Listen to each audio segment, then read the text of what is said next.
अगर किसी से सुंदरकांड का पाठ नहीं किया जा सकता है तो बाबा के सामने राम नाम का जाप कर ले, 108 माला, एक माला राम नाम की नित्य प्रति नियम बना के कर ले, तो भगवान हनुमान जी राम नाम से अति प्रसन्न होते हैं, उसका भी कार्य पूर्ण हो सकता है।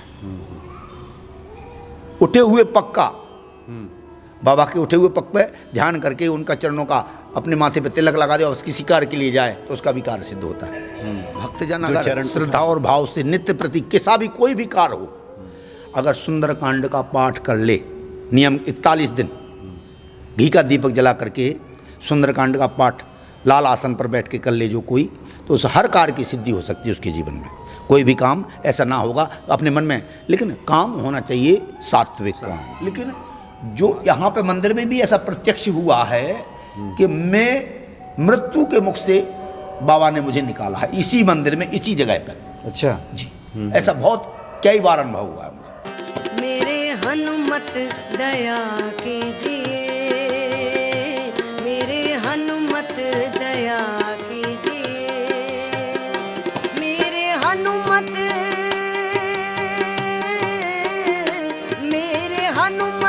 दया कीजिए, मेरी विनती भी सुन लीजिए, मेरी विनती भी सुन लीजिए, मेरी विनती भी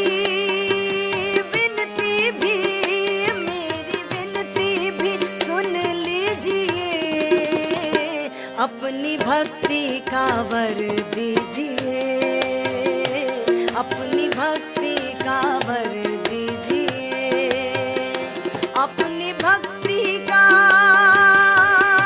अपनी भक्ति का, अपनी भक्ति का वर दीजिए, मेरे हनुमत दया कीजिए, मेरे हनुमत दया कीजिए।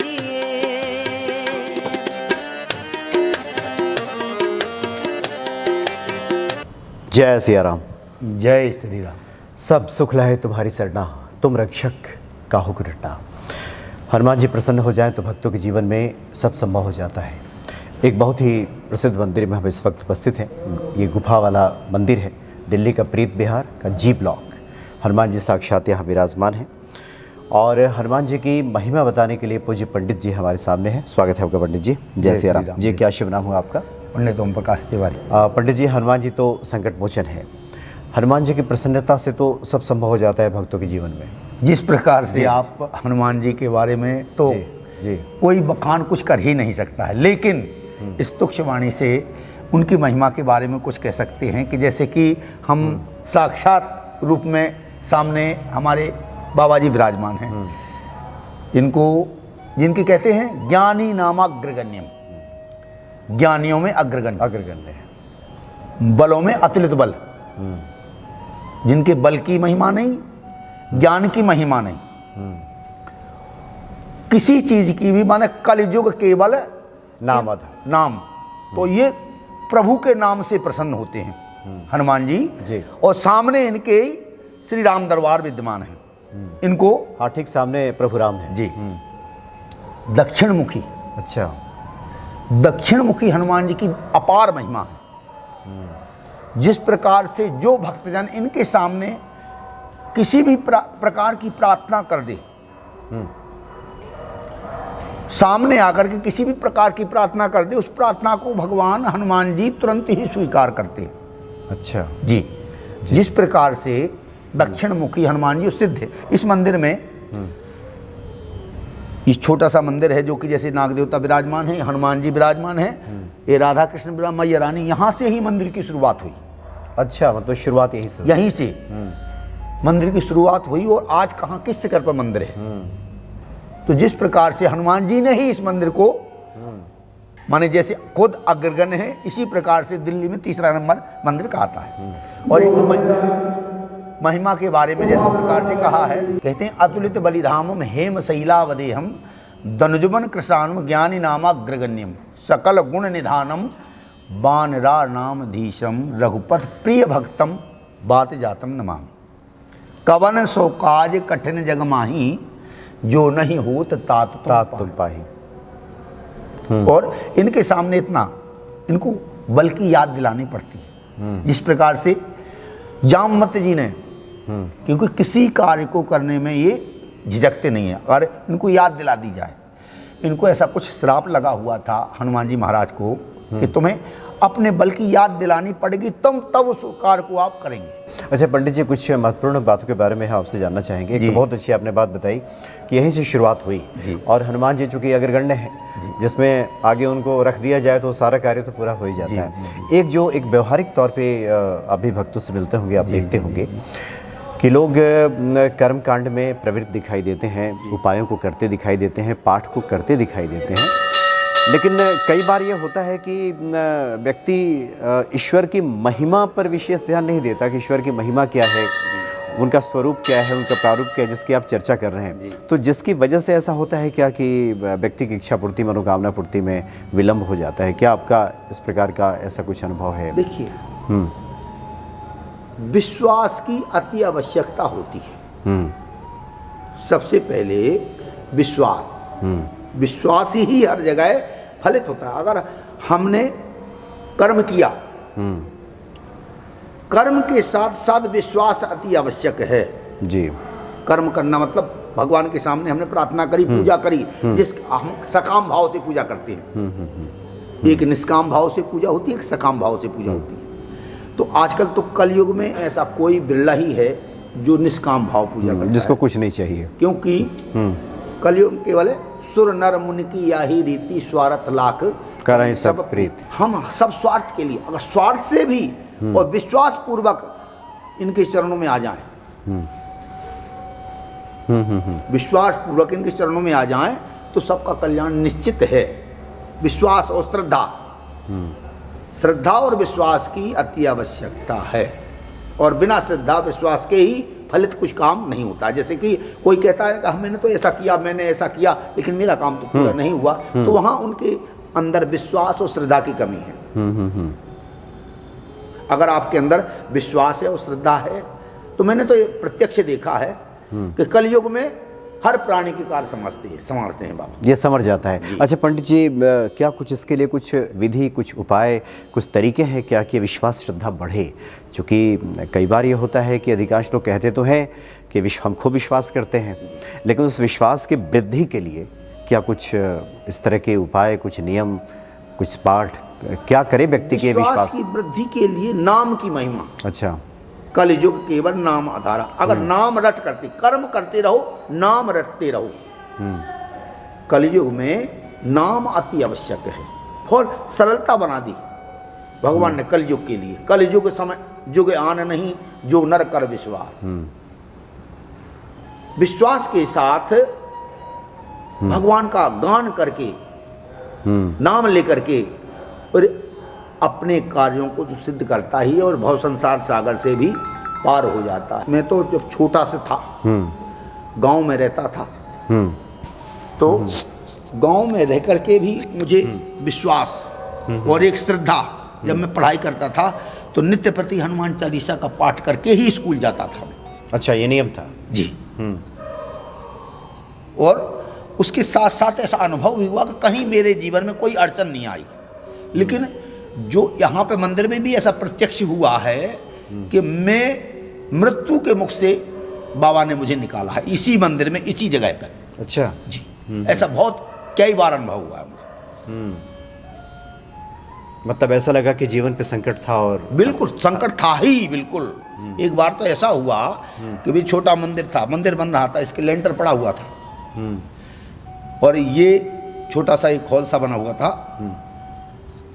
मैं सन 87 से हूँ यहाँ। अच्छा अच्छा। तो ये वही करीब करीब 90 की बात है, 90-92 की बात होगी। रात की 11 बजे का टाइम था।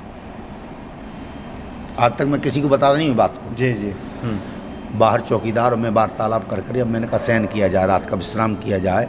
तो इसका लेंटर पड़ गया था, उस पीछे गेट लगा हुआ था लोहे का। उस लोहे के गेट में से तार गई थी बाहर, हॉल के लिए बल्ब जल रहा था, तार में ज्वाइंट था, उस पर पन्नी लगी हुई थी। जी। अब जैसे ही मैंने वो गेट बंद किया तो पन्नी हट गई और उसका तार का लोहे में टच हो गया, करंट। अच्छा, करंट आ गया। नीचे गीला था, चप्पल पैर में नहीं थी। मंदिर में चप्पल नहीं हो सकती। बिल्कुल।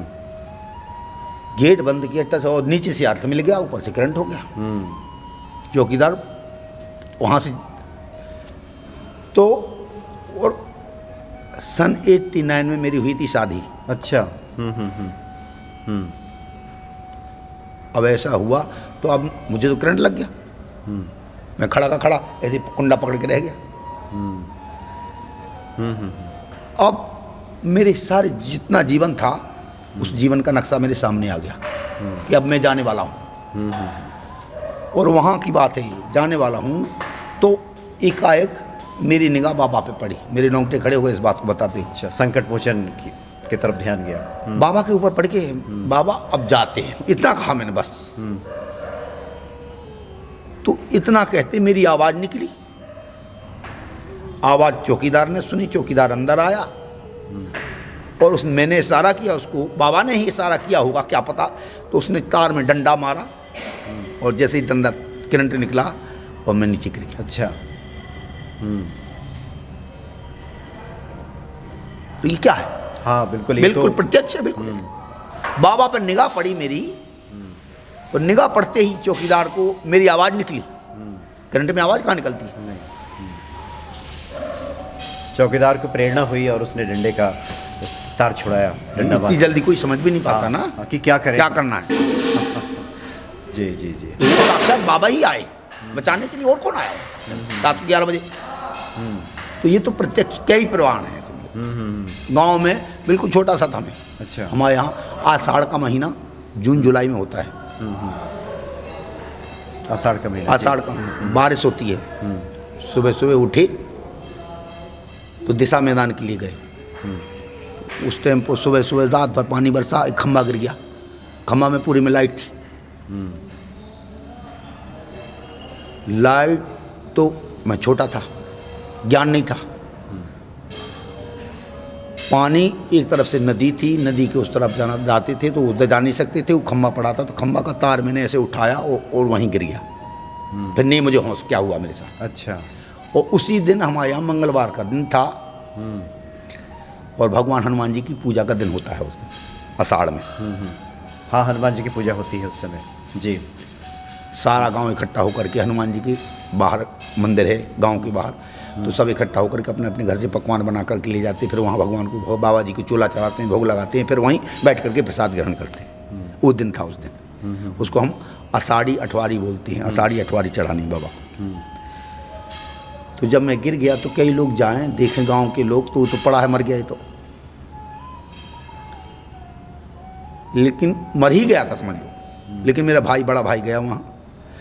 वो बड़े भाई ने, भाई तो भाई होता है, उसने अपनी जान की परवाह ना करके और मुझे वहाँ से उठाया, क्योंकि वहाँ फ्यूज उड़ चुका था उसका। अच्छा। लेकिन उन्होंने तो अपनी जान पे ली है ना। हाँ बिल्कुल बिल्कुल। पानी भरा हुआ था नीचे, मैं पानी में पड़ा था। तो उस दिन भी उन्होंने ही बचाया मुझे। उनका दिन था, मेरा जीवन उनका ही है। तो इस तरह से, इस तरह की बातें होती हैं तो ये तो विश्वास और पक्का गहरा पूरा गहरा होता है, गहरा होने लगता है। संकट मोचन है ही है, और हर भक्त की सुनते भी हैं। ये ऐसा नहीं है कि जो इनको मन से पुकार ले, सुनते भी हैं। जी जी जी। पंडित जी, हम चाहते हैं कि पहले भी आपने कुछ उपायों की चर्चा की थी, भक्तों ने सुना था और काफ़ी लोगों ने लिखा भी था कि उनके जीवन में कल्याण हुआ। हम चाहते हैं कुछ और उपाय आपके जो ध्यान में आ रहा हो, हनुमान जी की कृपा से आप भक्तों को बताना चाहें। भक्तजन अगर श्रद्धा और भाव से नित्य प्रति कैसा भी कोई भी कार्य हो, अगर सुंदरकांड का पाठ कर ले, नियम 41 दिन घी का दीपक जला करके सुंदरकांड का पाठ लाल आसन पर बैठ के कर ले जो कोई, तो उस हर कार्य की सिद्धि हो सकती है उसके जीवन में। कोई भी काम ऐसा ना होगा अपने मन में, लेकिन काम होना चाहिए सात्विक काम, मारण मोहन का काम नहीं होना चाहिए, क्योंकि बाबा तो सबका भला करने वाले हैं, किसी को मारने वाले थोड़ी हैं। सात्विक भाव से अपना जो बिगड़ा हुआ कार्य है वो संभल सकता है। अगर किसी से हनुमान सुंदरकांड का पाठ नहीं किया जा सकता है तो बाबा के सामने राम नाम का जाप कर ले, 108 माला, एक माला राम नाम की नित्य प्रति नियम बना के कर ले, तो भगवान हनुमान जी राम नाम से अति प्रसन्न होते हैं, उसका भी कार्य पूर्ण हो सकता है। उठे हुए पग का, बाबा के उठे हुए पग पे ध्यान करके उनका चरणों का अपने माथे पे तिलक लगा दे और किसी कार्य के लिए जाए तो उसका भी कार्य सिद्ध होता है। जो चरण उठा हुआ है। जी। जी। तो ये सब सिद्ध अनुभूत प्रयोग हैं। जी बिल्कुल, एक प्रत्यक्ष के ही प्रयोग किए हुए कार्य हैं भगवान। जी जी। नहीं, आपके तो बड़े अद्भुत अनुभव हैं और इन सब अनुभवों को सुनने में जी भरता कहाँ है। जी चाहता है कि और सुनते रहें। तो आगे भी हनुमान जी की प्रेरणा रही तो हम चाहेंगे कि कुछ अन्य पाठों के बारे में भी आप भक्तों के विस्तार से बताएं। बहुत बहुत धन्यवाद। जय श्री राम। जय श्री राम।